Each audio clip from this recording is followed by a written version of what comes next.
Welcome back, folks. My name's Tyler. I got Aiden. I got TZ. They're to the left and right of me on your screen.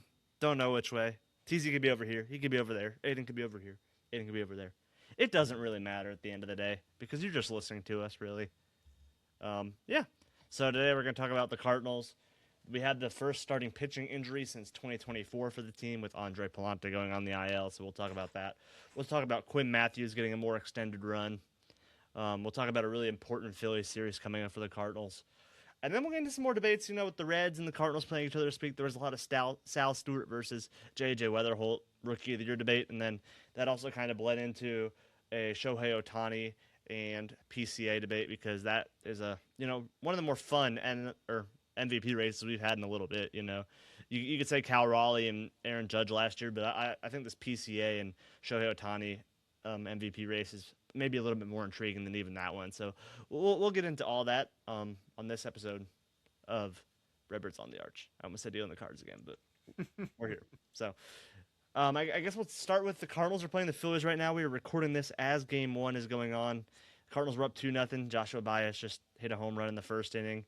Hunter Dobbins is getting hit around a little bit here in the second inning. Some unfortunate defensive mistakes and other things kind of are not going our way near the second inning. But overall, this is a really important series for the Cardinals, considering the Phillies are right ahead of them in the wild card race. So, Aiden, you want to talk on how important this series is and how fun it is that the Cardinals are even in this conversation? Because, I don't think when we started the year, we'd think August 21st, right, we'd be in this conversation.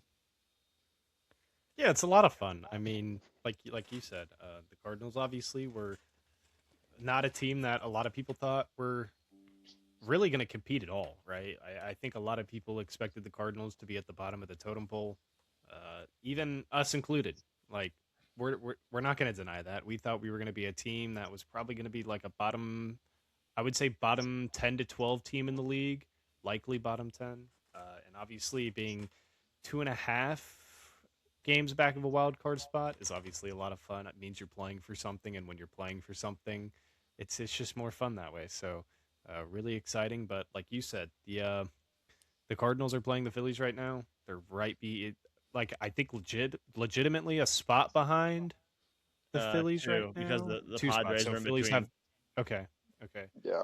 But it's going to be a tough series because obviously right now we're having to face Luzardo as we talk. I believe we got to Andrew Painter game 2, That's going to be a Yeah. game we're going to have to win because Painter hasn't been good and this year.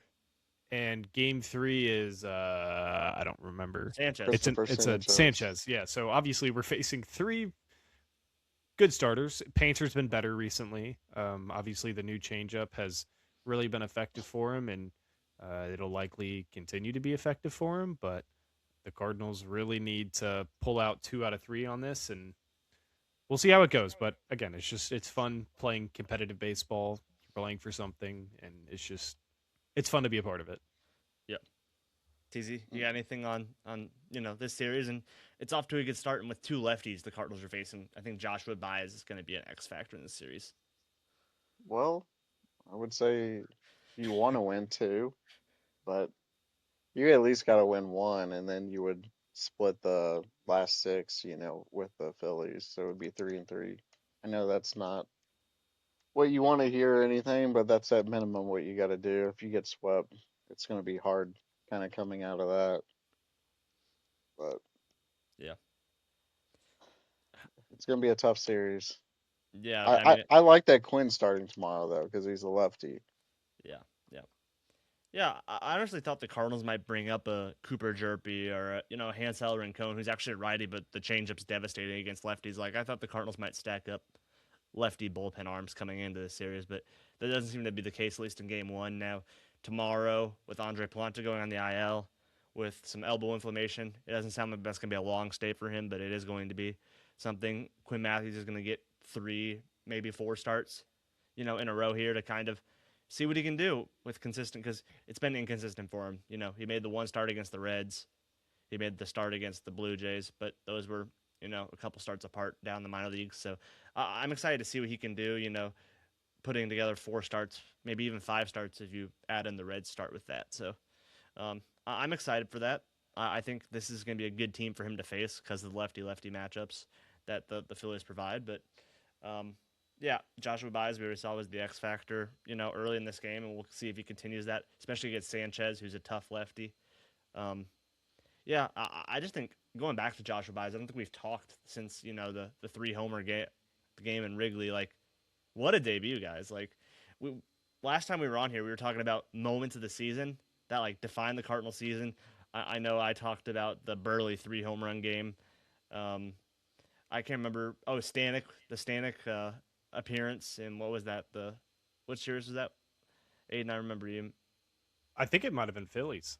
Phillies, yeah, the Phillies series at home, and then I know Everson Pereira had some cool moments, which TZ pointed out. But I mean, I think we could all three agree that Joshua Baez moment, first 3 at bats of your whole entire career, you hit 3 homers, like that's a cooler moment than any of those moments. So either of you want to comment on that game and just the emotions and stuff you were feeling as that was going down.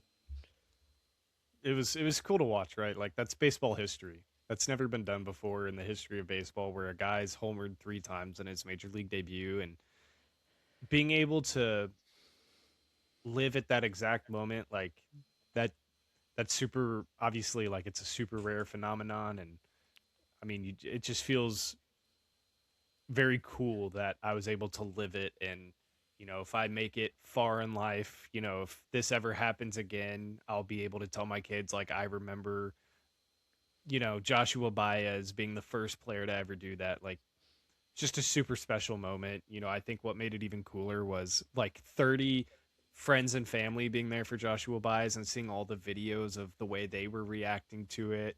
Obviously, like, you posted the video from Senchei's Instagram, I believe it was, and obviously, like, everybody in the AAA clubhouse absolutely adored it. And Yeah, I mean, against the Cubs, no less. Yeah, I mean, it super special. Yeah. I'm super glad that happened to him. Obviously, he's had a lot happen over the course of his career, and just the story itself is even better, So Yeah, just really cool, really awesome. Yeah. TZ. I wasn't there a stat said I haven't really heard anyone really talk about this stat, but I swore when I was watching the game they said um there's only been 3 players that have hit home runs in their first 2 at bats, and one was a Cardinal and one was a St. Louis Brown. I swore I saw that stat on the TV. I remember one was at least a Cardinal. I don't remember the St. Louis Brown. I Yeah, thought they But it's said only the other been one but it's was only a been St. 3 in Louis history. I Brown. do remember that stat. Yeah, I think the other one was a St. Louis Brown. I Yeah. I didn't double check these stats, but that's what I swore I heard on the TV. But yeah, it was pretty cool. I mean, 3 home runs on your first at bats. The first one was on the first pitch. That's pretty fantastic. I he hit know it he's been far slumping. too. Yeah, Like, yeah, he crapped on it. Yeah. and That first one yeah. was. It said 449. I think that ball went 480. That I ball I almost can't went out of the stadium. I can't believe he threw him a fastball on the first pitch too. Like, I don't know. You have a kid Yeah, up, you probably want to throw something off speed in his first, pitch in the first pitch in his first at bat in the majors. I would think you would throw something a little off speed just to see if he's going to chase and sure. see what he's got up there and all that. But no, he tried to test him, and And Baez passed. and then he did throw him a couple off speed in that second and a third at bat. The second one was a changeup, and the Yeah, third one was a sliders. So Yeah, and Matthew Boyd couldn't sneak anything by him. yeah, dude. uh, you could tell the third at bat, like he was so bad. Yeah, he probably felt like he couldn't throw anything to him. I mean, it's crazy because, like, sure, he hit 3 home runs, but he hit one to left, he hit one to center, he hit one to right, but he also hit a fastball out, he hit an off speed out, and a breaking ball out. Like, it just Yeah, felt like that day, no matter what they threw him, like, Joshua Baez was just gonna destroy it, and it doesn't it was, matter where he hit it to. Like, it mm, was just gonna leave. it was a So slider and a changeup, wasn't it? Yeah, The other changeup yeah, two, second at yeah, bat, and then the slider third at bat. yeah. I think the fastball he took straight up the middle. That was the first one. yeah. Yep. Well, I guess we'll get into one more thing before we get into the Rookie of the Year, because it kind of leads into the Rookie of the Year and the MVP talks, and we'll actually talk about Rainiel Rodriguez, third base rumors that Rob Cerfolio You want put to talk out about there. Baez slumping? Yeah, we're just gonna talk the Reds series in general, because this series Oh, took okay. 5 years off my life, and I think both of you can agree with me. This series Yeah. was exciting and painful all at the same time. So the Cardinals take game one of the doubleheader, decently convincingly. They use all their pitchers though, their bullpen, Mm-hmm. pretty much. I think they used Stanek, they used O'Brien. They used all their Soriano. I think they used pretty Yeah. much all their trusted bullpen arms. Then game two, who was it? Was it Andre Pallante pitched game two of that Yeah. doubleheader? He Yeah. gave you solid enough. I mean, it wasn't great, and Yeah. now we Kind know of now we imploded. know that he was Yeah. dealing with some elbow inflammation towards the end of it, so that could explain a little bit of why he fell off there Imploded. towards the very end Mhm. of that start. But then Peter Strzelecki, I don't even know if I'm saying his name right. I mean, he absolutely dominated the Reds for 2.2 innings. Yeah. Unfortunately, he needed to get to 3, and he couldn't. And Dane Myers, who has like 4 homers on the entire season, pokes one out to, you know, left field there in Great American Ballpark. Just barely gets it over the wall, using the small park to the best of its abilities, and the Cardinals end up losing that game after Justin Brule comes in, and the Cardinals didn't do anything in the top of the 10th, so you can't blame Brule that much, because I mean the Cardinals didn't really give much of a fight there once they got to extras. Yeah. Then was it the Cardinals won game 3 of that series? Yeah, I believe so. Yeah, behind Kyle Leahy. I think Kyle Leahy threw. Yeah, it was it 2-0, five I inning, believe. 5 innings of no run ball, and then they worked in behind them and got a solid win. And then game 4 was the Sal Stewart game. Stewart 3-homer game. The bullpen blows it. Just super painful. Libby blew it. Libby blew. Oh yeah, Libby blew it. And then then you had the whole Blaze Jordan throwing the ball at the tarp. Jordan Walker hitting a home run to give us a little bit of life. We got the person to third base after that and couldn't score him, so that was a painful loss. And then, I mean, game 5, day game, Cardinals go up big. Then you have the homer by McClain that lets the Reds take the lead. Then the Reds play some of the sloppiest ball you've ever seen in the top of the 9th inning. Dane Myers. Dane Myers, their first baseman Toglia missed a ball that easily should have been got, and then the Cardinals coming in the bottom of the 9th, and they start with who started? Soriano just couldn't find the strike zone. They bring in Riley O'Brien. Riley O'Brien can't find the strike zone, and the Cardinals end up squeaking out a win. Jordan Walker catches an absolute liner from I can't remember who it was, but that ball could have easily got down, and the Cardinals easily could have. I think it was the guy that hit the grand slam. Was it McClain? I think so. Either way, but the Cardinals sneak out a series win. It was painful. Cardinals easily could have had 5 out of 5 or at least 4 out of 5. Yeah. And we end up with 3, which is, keeps us in the wild card race.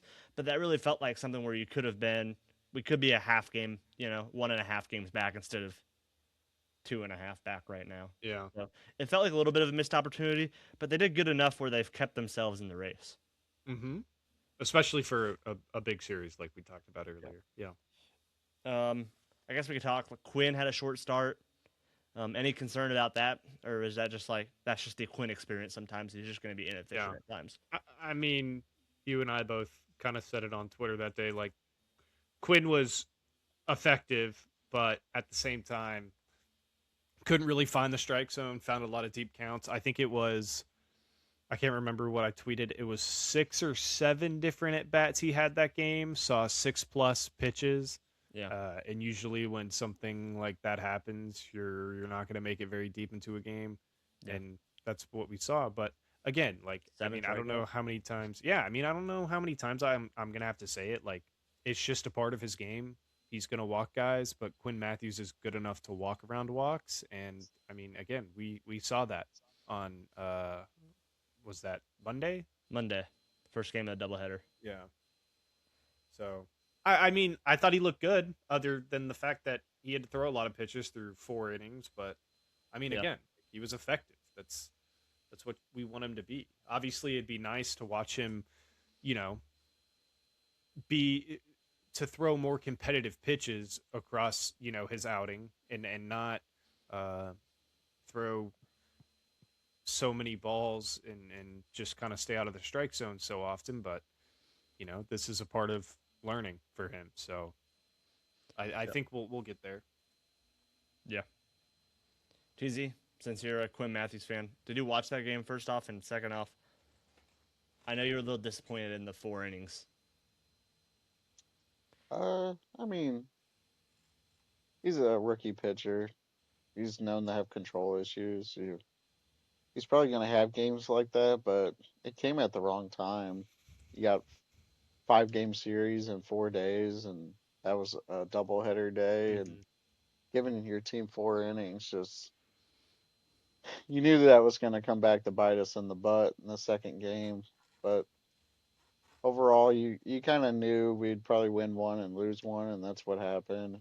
And going into the series, I kind of expected to win 3 and lose 2. I figured we'd lose one of the doubleheaders and then find a way to lose another one, and that's kind of what happened. We almost Yep. found a way to lose more than that, but thank We almost found a way to win.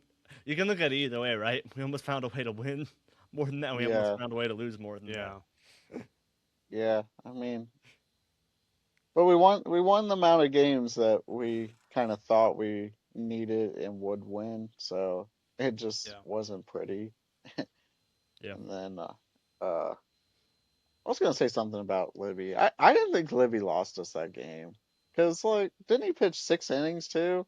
Yeah, 6 innings and 3. So that's a It I was quality mean, start. it was a quality start.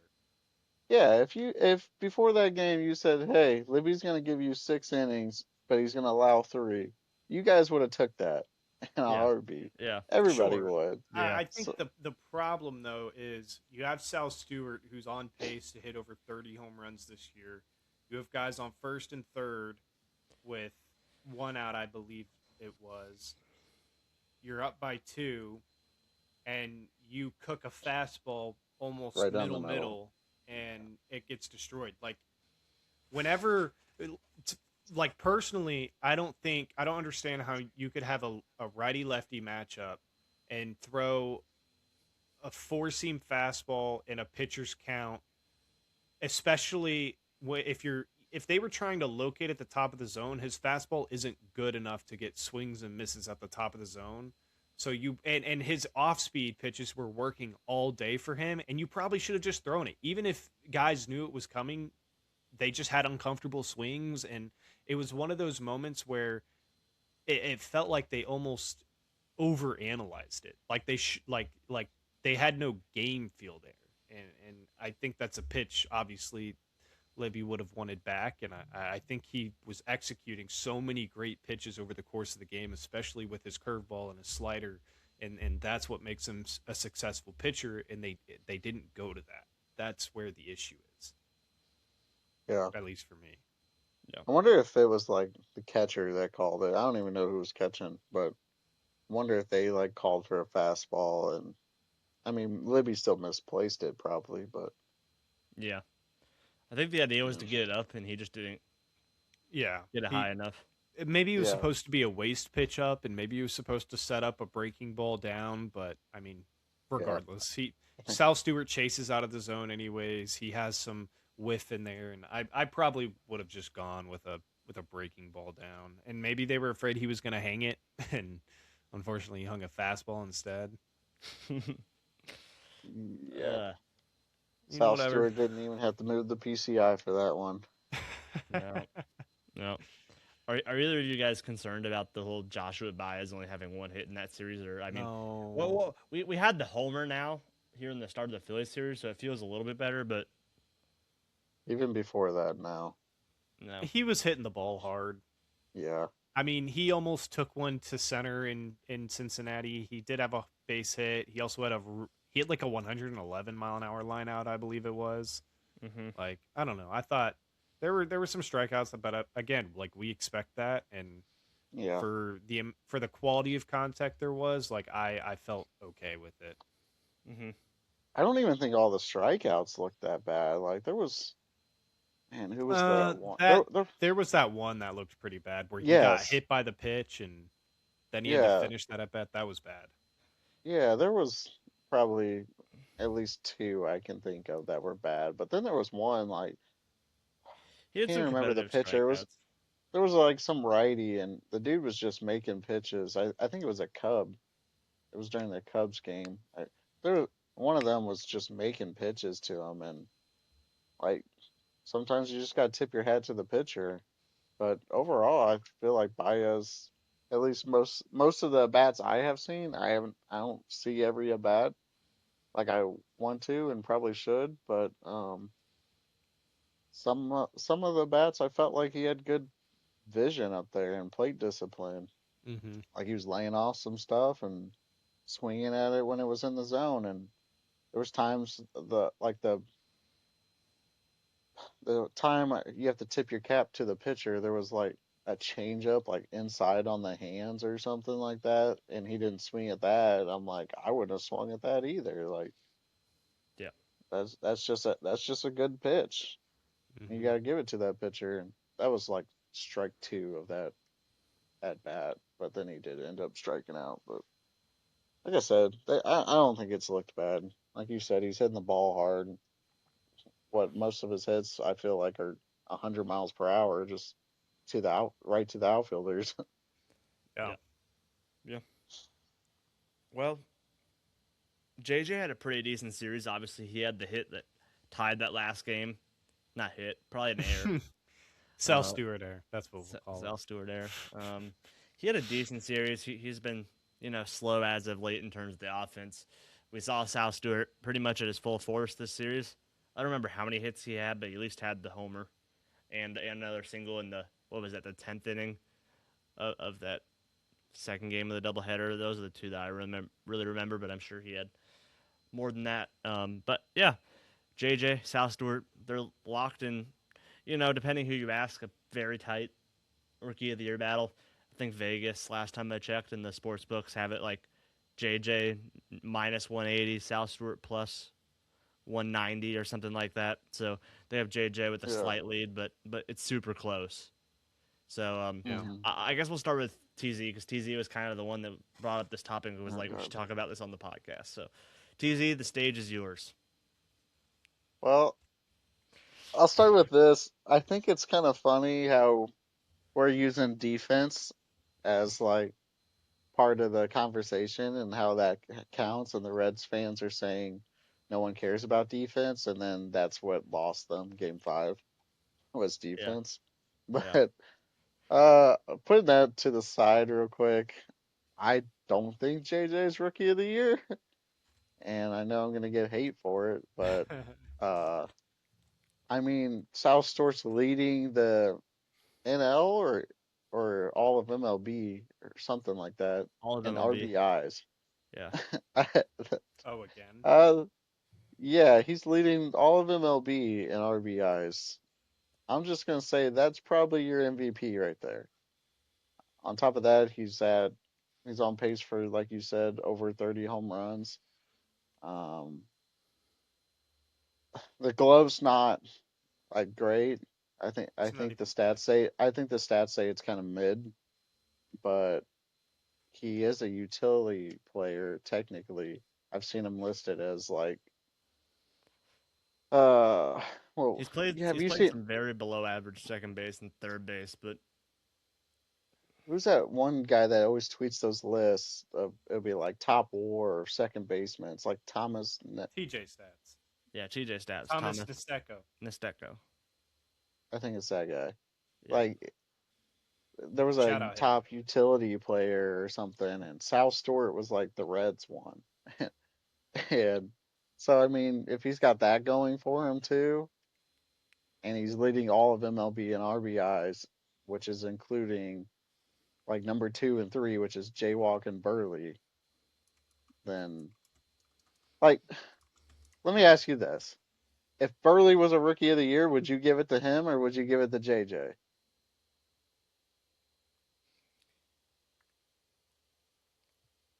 You give it to Burley.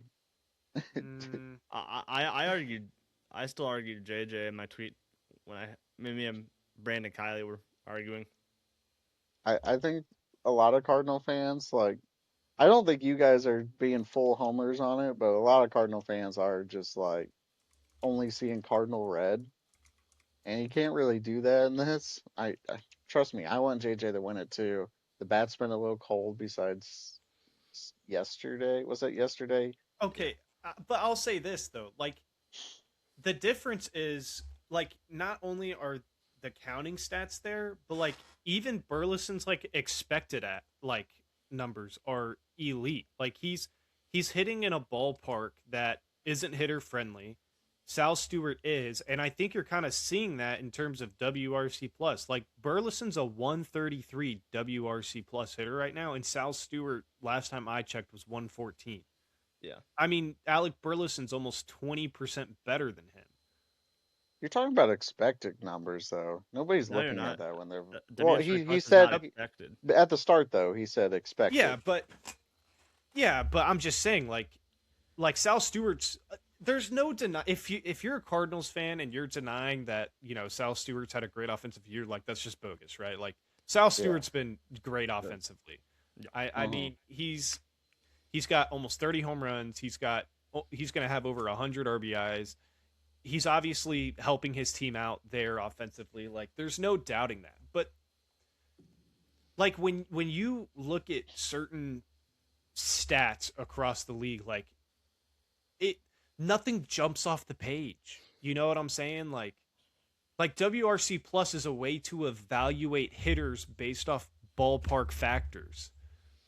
And they have him as a 114 WRC plus guy, and Burleson's 133. JJ Wetherholt was 107 last time I looked. Like to me, that's not a big enough margin to say, Sal Stewart's been like so much better than him. But he has, like he's been better than JJ offensively. Like I'm not going to deny that. Like he's probably provided more batting run value than JJ has, but like I feel like when we evaluate JJ Wetherholt, like we're not.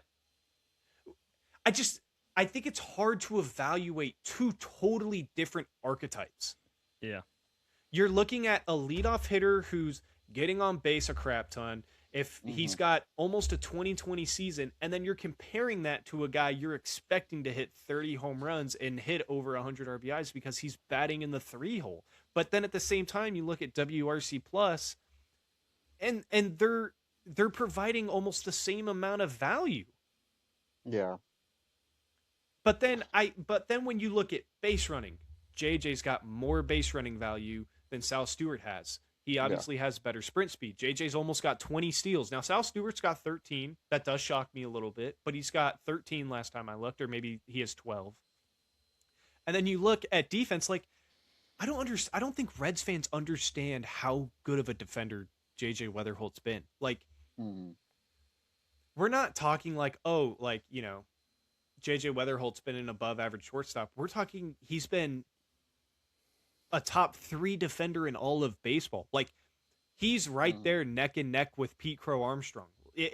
To me, if JJ Wetherholt can get to that 2020 mark and wins a platinum glove, to me that means way more than Sal Stewart providing no value for you base running wise, no defensive value for you anywhere.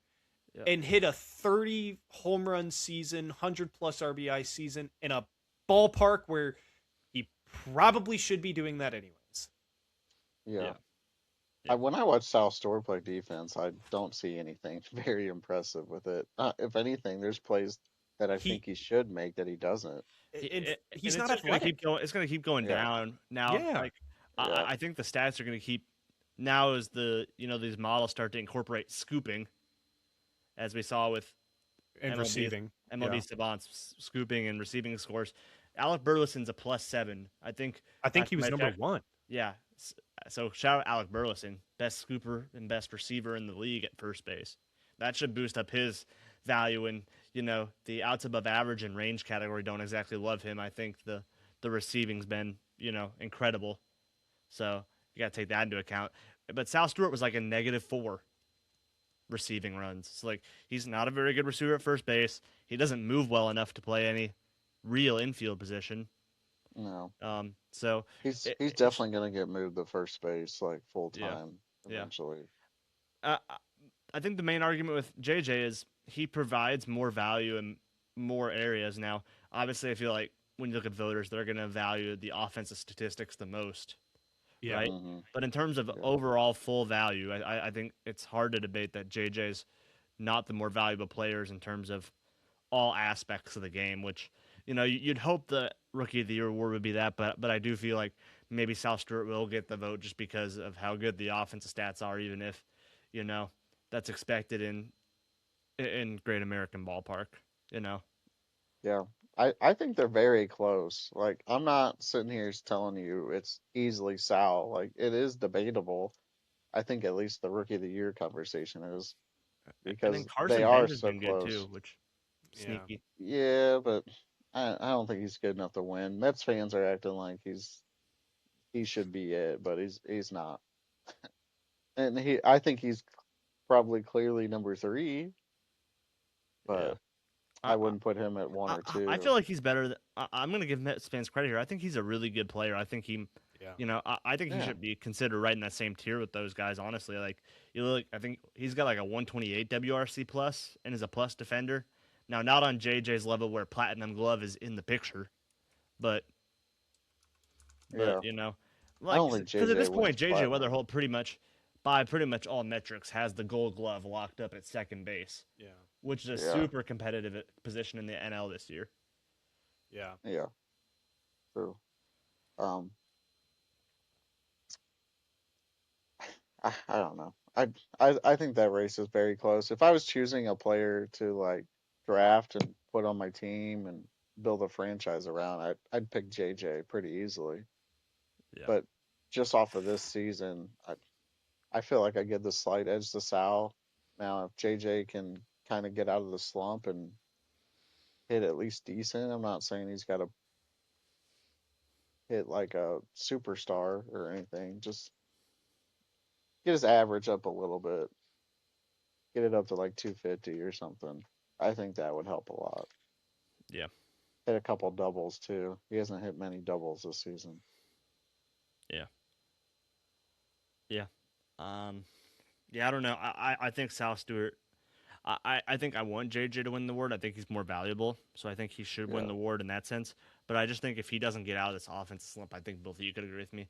I don't see a way he wins this award unless he gets out of this offensive slump sooner than later. Like if it keeps sliding and it slides to more like flat 700 OPS, even if he is lapping Sal Stewart in WAR by like 2.5, 2.6 WAR like he is right now, I could see the voters going Sal Stewart's way, even though he's provided less value. yeah. The voters look at offensive stats. That's the number one thing they'll look at. If Yeah, things are close, I think that's when they start looking at defense and war and base running and all of that. But yeah, well, one last thing, real quick. One thing I really like about this is like I do think us three can kind of look at it and like not be like homerish with our votes. yeah. I mean, we don't get real votes, but with our opinions. Um, but there's a lot of fans that I think, like Cardinal fans and Reds fans, I think if you switch the players on teams, they would still be arguing Mm-hmm. for their guy, and that's what I find funny out of a lot of these debates. Yeah, yeah. Uh, I I think of it this way when I'm trying to compare two players. Is like if you swap the two players, who'd be more valuable, right? If Sal Stewart was playing first or second base for the St. Louis Cardinals, and JJ Weatherholt was playing first base for the Cincinnati Reds, who would be more valuable? And I honestly don't know who. Like, it's interesting to think about, right? Because you could expect, JJ to have a little bit better offensive stats, but obviously the defense there, you're taking away a lot of the defensive value. So it's like, okay, JJ's not going to be nearly as valuable. But then you're probably putting like what a -8, -9 outs above average defender at second base for the Cardinals, and maybe 25, 30 points OPS higher. when Sal Stewart gets to Bush. So I think that's way less valuable than even if JJ was playing first base for the Reds. Yeah. I think Yeah. that's just an interesting way to think about it. I don't know if that's logical at all, but I just think that's an interesting way to think about the scenario. I just don't take in their ballparks in account because they didn't decide where to play, you know? They were Yeah. drafted there. True. Yeah, yeah. And I think you look at their road splits, right? I think JJ actually has a higher road OPS than Sal Stewart has road OPS. If I remember Yeah. that stat right. Yeah. I don't. I mean, it's just for me, it's like literally if you look at the definition of WAR, it means who's been more valuable. And when you look at Sal Stewart, like he's got a 2 WAR, like It's not bad. that's a serviceable player. Like that's a solid starter. But then the definition of 4+ WAR is all-star caliber. Like Yeah. to me that's a huge factor. I don't understand how you could look at that and be like, okay, but Sal Stewart has 30 home runs and 100 RBIs. He must be NL Rookie of the Year because he's more valuable in that term. Yeah. But it's like, I don't know. I agree. I think it's really close. Like, we know how voters work. Like, I totally understand TZ's side. Like, if Sal Stewart won it, I wouldn't be shocked. No. Like, I wouldn't be like, whoa. I thought Sal Stewart was hitting like 280. He's only hitting 259. I mean, Yeah, that's actually it's not a pretty huge close to difference in batting JJ. average. Yeah. Yeah. He just slugs more. He and just slugs more. Some of and that that's is his the archetype. ballpark, right? Yeah, and that's Yeah. just his archetype, you know? Like, no Cardinals fan will ever tell you JJ Weatherholt's going to be a 30 home run hitter. Yeah. You know? I think it's so close for real. I just don't know which way they go. It could be a coin flip for a lot of It- people. It's gonna I come hear a down to lot the of last people. month. Yeah, it for sure will. I hear a lot of people leaning JJ, like some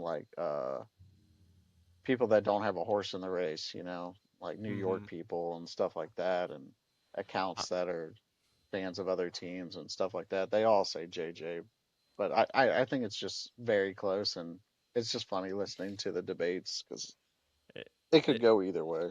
it's funny because people are like so all over the place. Like TJ Stats put out his Rookie of the Year race rankings the other day. He had Sal Stewart all the way down at 5th. Wow. Like he had him behind TJ Rumfield of the Oh, yeah, Rockies. TJ Rumfield of the Rockies is having a great year in terms And Craig from the Rockies, too, I of believe, didn't he? Carrick, yeah.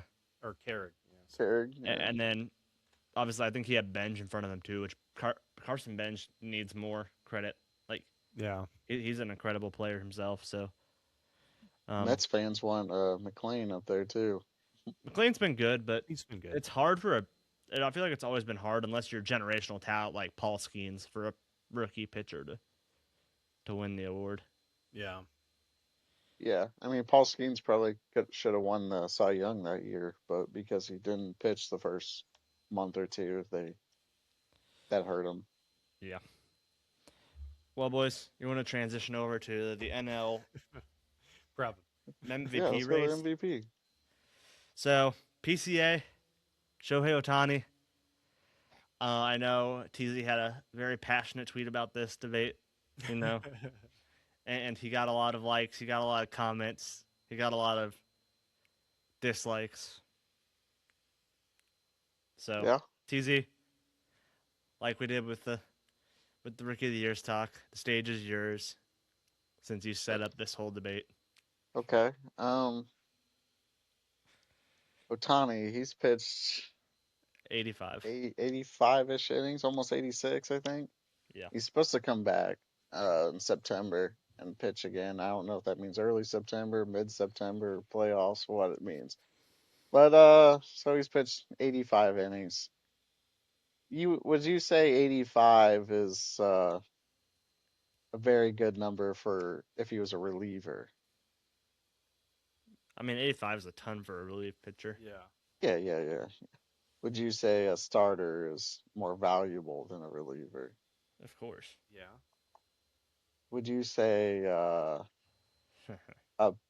pitcher like a top reliever I think the pitcher that threw like the most innings last year was like Johan Duran, if I recall.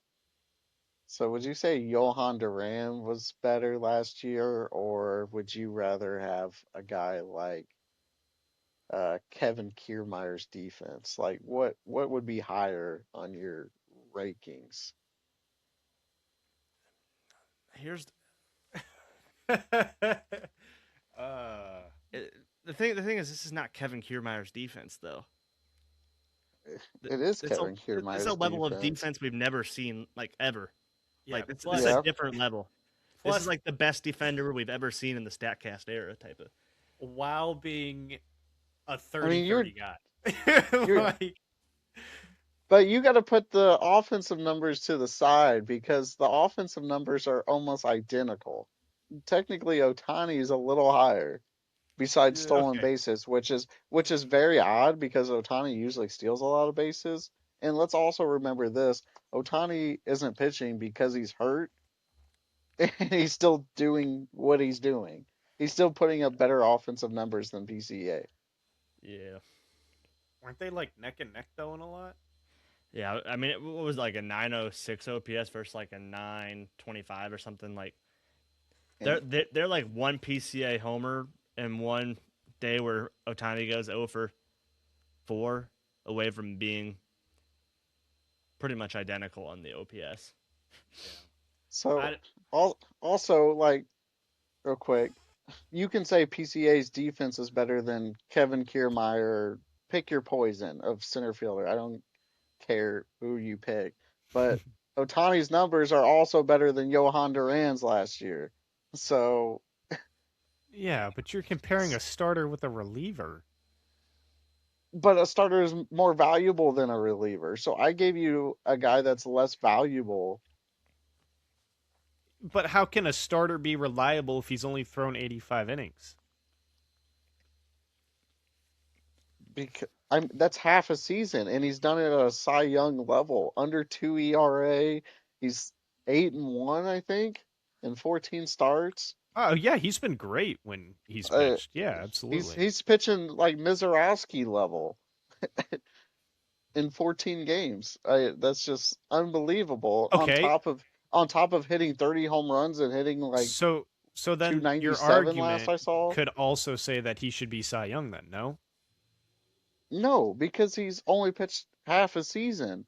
Okay, so Cy then why Cy does Cy that? Young Cy Young is based off of just pitching, just Yeah, Yeah, pitching. yeah, MVP is based off of your season as a whole. yeah. PCA's If play if defense every day though. Like the only problem I have with this discussion is I think if Otani, instead of pitching the 14 games to start the season, pitch 14 games to end the season, I think everybody would be saying Otani. But because of the recency bias, everybody's going to say PCA, and it just doesn't make sense to me. Like we just talked about with Sal Stewart and JJ, the first thing they're going to look at is offense, right? That's number one on the list. MVP voting, offense. Yep. So, so offense. Otani's beating him a little bit in everything besides stolen bases. So that's Yeah. Otani, right? Check. Hmm. What are they going to look at second? Pitching. That's what they're going to look at. Yeah. Who wins in that category? Otani. Check. Okay, now what are they going to look at? If they think it's close, then they'll look at defense. Defense. PCA. He gets that one. It, So it, Otani wins 2 out of 3 of the categories, and you're not even going to look at defense because he but wins the first two. but PC, but I don't see it as a PCA's or I don't see it as 3 separate categories. I see those final 2 categories as going up against each other. Do you think PCA's defense is better than Otani's pitching? Like that's the debate I'm having, right? Like No, that's why I just told you I'd pick Johan Duran over Kevin Kiermaier. yeah. But like I personally think that PCA's defense has provided more value than Shohei Otani's pitching this year. I mean that stands in what happened what to is it Dobbins? run value. I think PCA's run value for his defense is higher than the run value for Otani's pitching. Okay. So that's really what it Oh comes my down to at God! the end of the They day, just right? took Dobbins out. He Oh had some sort of no! injury. Oh no! Oh, the pitching death is real thin, boys. Yeah. Oh no! What Okay. And was it? that was he threw a pitch and then he acted weird on the mound and That's not good. oh man, I hope that's not arm related. Yeah. We can't really afford another one, Oh can we? man. Do you think it could be like, did he tear his ACL or something? Do you think No, it'd be it's not his something like ACL. that? It's not his. No. Is it arm related? Did it look arm? I think so. Uh-oh. I couldn't. I Uh, kind of caught the back end of it, and I and don't he know. only gave us. Something's not right in the Don't back we of the don't we safety love room. live don't we love live podcasting during games, guys? Can react to unfortunate injuries live. That's why I like the live broadcast like we did for the All-Star game. Yeah, All-Star boys. game. I think it's his arm. That sucks. Well, guys, we might get to see Cooper Jerpy. Is he next on the depth chart? Probably He's on the because 40, man. yeah, I was gonna say because he's on the 40. Who else is down there? Like Quinn's probably definitely staying now. Yeah. Leahy's innings limits probably just got tossed out the window. Just kidding. Oh, They won't man. do that. No. I mean, All right. Brant Thompson's been okay. Like, he's gonna throw strikes. You know that. He's probably gonna get beat around, but Yeah. Liam Doyle. That's it. Just bring him up. they might sign some sort of veteran. Just bring Liam Doyle up. I don't care. 180 ERA over his last 8 starts. Just bring him up. I don't care. Let him see it. Let's see it. I'm kidding, obviously. All right, I let's. don't want to see him yet. Sad news. I really hope everything's okay with Dobbins, but it's not looking like it. Keep going about the PCA Otani debate. Keep going. I'm sorry to interrupt, but that was horrible stuff. I got Johan Duran's stats pulled up for last year. He pitched 70 innings, and he had 32 saves. And obviously, saves are different than wins. That's where you get a reliever and starter difference. But clearly, Yep. starters are worth more because they win 90% of Cy Youngs. Yeah. And he had a 2.06 ERA. I think Otani's going to be back, and he'll probably pitch like, I'd say 2 games at least. So he'll be close to that 100 inning mark. Yeah. Probably around 95. So I think that helps too. If PCA somehow gets to 40-40, which I don't think is going to happen, but you know, with how he's going right now, who knows? And plays the defense he does, I think he has that award locked up pretty much no matter what. Now, right now with what it's currently thinking, I think the Otani unicorn boost is going to maybe help Otani still win this award. Yeah. But I think honestly, similar to like the whole JJ and Sal debate, like I think it's almost an identical debate, and I think if I was voting, I'd lean Pete Crow Armstrong, as much as Cardinals fans won't want to hear that. I would too. I mean, he's got a 30-30 season. Yeah. He's probably going to win the Platinum Glove. Yeah. I mean, that's to me that's better than 30 home runs and 7 stolen bases. You know, the OPSs are very similar. The on base slugging all similar.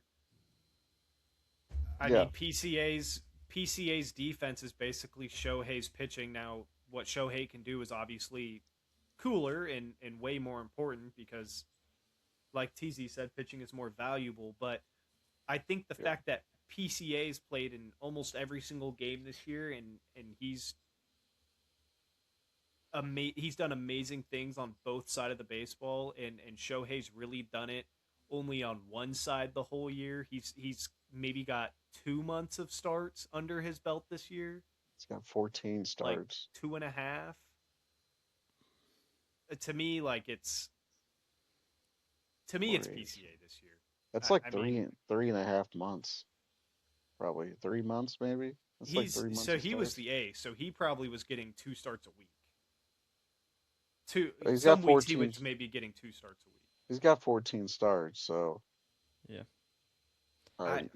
I mean, that's about 3 months of starts, especially for the Dodgers that probably pitch a six-man rotation basically because Otani doesn't count as a pitcher. Yeah. But I mean, you can say like all the stuff about PCA, but give me the list of players that have done what Otani has done in MLB history. I mean, I give me mean, the list. I understand, but it's also at the same time like in terms of offense, Otani's had a down year compared to other years. That's not I, g- I, false. g- I guess because he's not stealing 30 bases, he's still like He seven, and he's got 30 home runs instead of 50. Do, But I do, mean, he'll probably still finish with 35 or maybe 40 if he gets hot. do you guys think that there's going to be any sort of fatigue, like Otani fatigue, when it comes to the voting? That's what I wanted to get into. I think that maybe. is possible because it happens in every sport. It happened in the NBA with LeBron. Back when I used to watch NBA, like LeBron should probably have like 10 MVPs. Like no joke. The Mm-hmm. dude's been the best player of his generation, maybe the best player of all time. I Yeah. think the best of all time, but I'm not going to get in that debate with people. And I think people could just be tired of Otani because I think that's the only way PCA could get it. And on top of that, you'll look at the Dodgers and be like, oh, they're loaded. And the the Cubs, like PCA's the face of that franchise. Yeah. And yeah, Otani's the face of MLB, but he's Yeah. got 10 players on his team that are also could be faces of teams. Yeah. I Yeah. don't. I don't know. I think we should just be the three voters and everything works out. You know. It's because you guys would both vote for PCA. No, I meant more for the JJ part. Oh, No, I, I I, don't care about the PCA Otani I, part. I just want I want the PPI pick, the prospect incentive pick.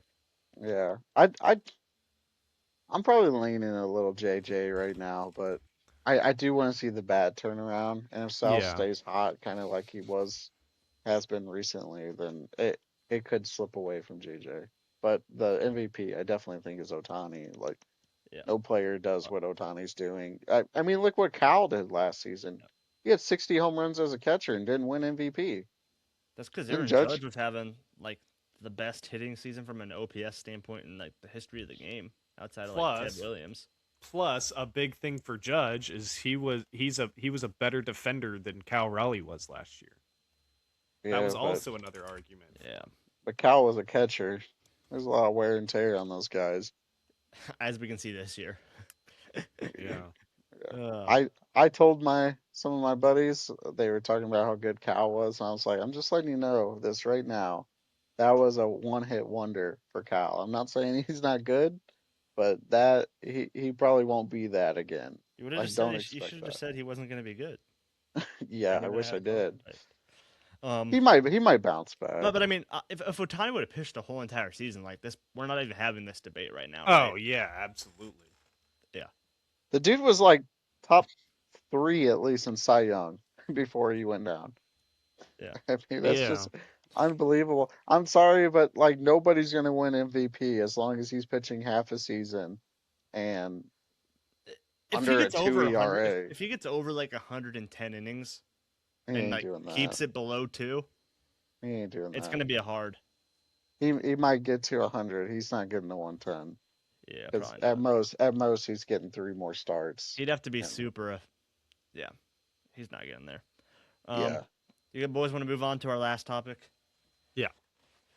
Rainiel Rodriguez. I forgot about this. Yeah. I did too. You want me to tell a story? Yeah, Well, you tell the story. Yeah, you can tell the Tiki. story. So I was It's on BK, listening. right? Yeah, it's on BK and Ferrari on ESPN. I think I caught on to it before they even did. I don't think they were catching on to what he was hinting at either. Rob Serfolio was on. He was they were asking him some questions about like player flexibility and Rainy, how you say it? Rainiel Rainiel Rodriguez, Rainiel the Rodriguez. Hulk. The, yeah, they didn't know that was his nickname either. Yeah, I they think haven't Rick been Ankill told him how he's they like haven't been following along then because they've been Yeah. yeah, calling him the Hulk inside the organization for years. Yeah. yeah, yeah. I was a little shocked they'd never heard of that. But anyways, Serfolio started talking about how It he's started with Joshua catching. Baez, didn't it? Talking about how he played all three outfield positions and yeah, Yeah, how they had him in center field and they were just trying to give him some flexibility because it's like, yeah, like your bat plays, or we think your bat's there or almost there, so it's how can you get up to the majors faster? And for Baez, that could have been center field, especially like if Newt was still here, like center field might have had to be the spot for him unless they put Newt there every day. So they were playing him there, and then it went to Rodriguez, and they're like, yeah, we have him playing first base, and then he started talking about like athleticism and third base. He's like, yeah, it takes a different kind of athleticism to play third base than first base. I'm like, oh my God, he just hinted at Rodriguez playing third base. It was kind of crazy to me. I kind of laughed and I said to you guys. yeah. Then I posted it and everybody's like, are you crazy at first? But then I kind of told them where I heard it and I think word started getting around and then, Someone made, I think it was STL Sports Central posted like a thing about him playing yeah. first And base. then But I mean, BK and Ferrario finally picked it up. they've done this with all their catchers in terms of like the first base catcher flexibility. I mean, Leo Bernal's played some first base this year. Yeah. I think Ryan Campos maybe has played a little bit first base. Like most of their catchers have also played a little bit first base just to give them that flexibility. Now, like Serfolio said, right? Like it takes a different athleticism to play third base. Like I don't think Yeah. Rainiel Rodriguez currently has the athleticism No. to play a third base. That would be something he'd have No. to probably train for. And with him swinging the bat so good, like I feel like you're a little bit hesitant to like make him skinny down or switch his physique until it stops working anymore. And I feel like for him to be able to play a third base, he'd probably have to skinny down, and then you're, maybe losing a little bit of power. So it comes down Hmm. to like, how much do you want to try to change this guy when it's already going good? And I think he has a chance to stick behind the plate. Or if he doesn't stick behind the plate, he's going to be a good first baseman. I think he's proven that at the Double A level this year. Like he's played a better first base than I thought he would. But yeah, Wouldn't be changing his body type if that's gonna mess up with his swing. I mean, I'd have to assume that if he was going to play third base, he needs to get more athletic. And I feel like the Yeah. only way for him to get more athletic would be to, Have you seen our third baseman? yeah. Yeah, I mean, but Blaze is tall though. That's the difference.